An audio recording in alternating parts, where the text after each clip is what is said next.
So Apple just announced their new wristwatch. They made a big deal about it, and everybody's going to have to go out and spend from $350 to $10,000 on one. Everybody that lives in the Apple universe.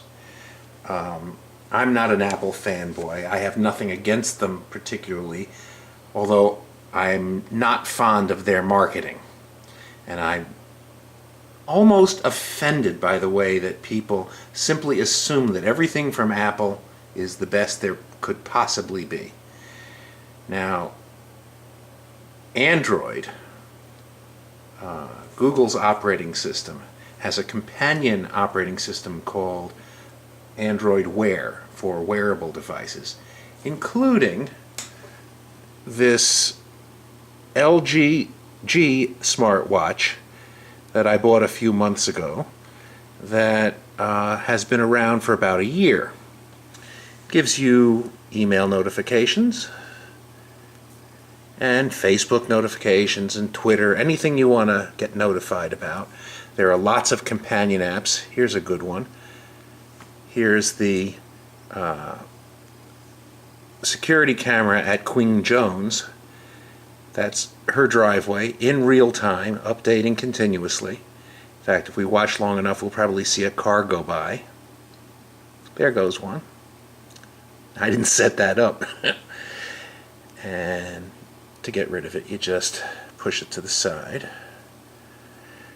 It can also control Spotify, all sorts of things. It has the ability to control the lights in my house. Let's show you Spotify. Oh, notice first, before I do that, notice the watch face.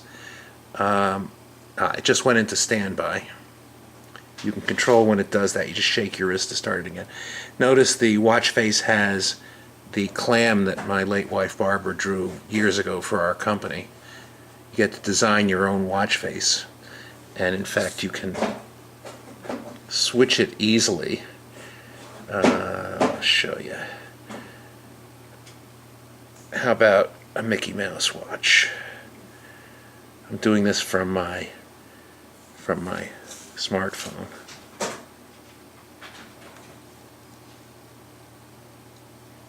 There's Mickey Mouse. Notice it's also got the clam logo because I set this up. Here's an interesting one. Here's the big electric clock for my living room. You can use any photograph or whatever. Set this back. And you can use it to control Spotify. So here's an episode of Dragnet from, and you can control the amount of time it stays awake before it goes to sleep. I just have it set to go off. Here's an episode of Dragnet from 1952 controlled by my LG G watch.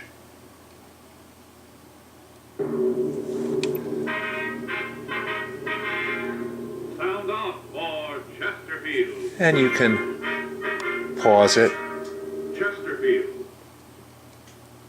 The only cigarette in America. Or you can control it more. You can change the volume. I can tell it to go to the next selection, which is an episode of Suspense from 1946. And now, Roma Wine, R-O-M-A, made in California for enjoyment throughout the world. Roma Wine presents. See, it says Suspense. Tonight, Roma Wines bring you You can clear the face.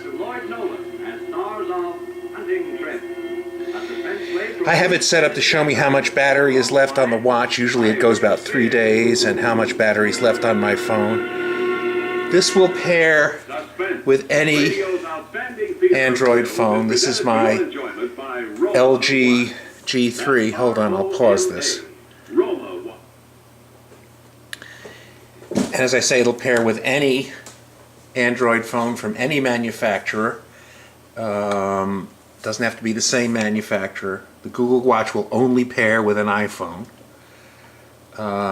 In fact, I believe there's a workaround so you can get this watch, or any Android Wear watch, to pair with an iPhone as well. And this is because the Android milieu is open source. Google wrote the operating system, and they gave it to the public for free use, so anybody can modify it to do anything they want. And the Apple milieu is closed, which means that you can't modify the operating system, you can't touch it. Typically it'll only work with devices from Apple. This was under $200. This watch was under $200. And it's fine. There are no buttons on the side to worry about. Everything is controlled by touch. The build quality is good. I'm just not sure, since the Android watches have been around for over a year, what all the fuss is about the Apple Watch. And Gomi agrees, don't you, Gomi? Gomi's tired.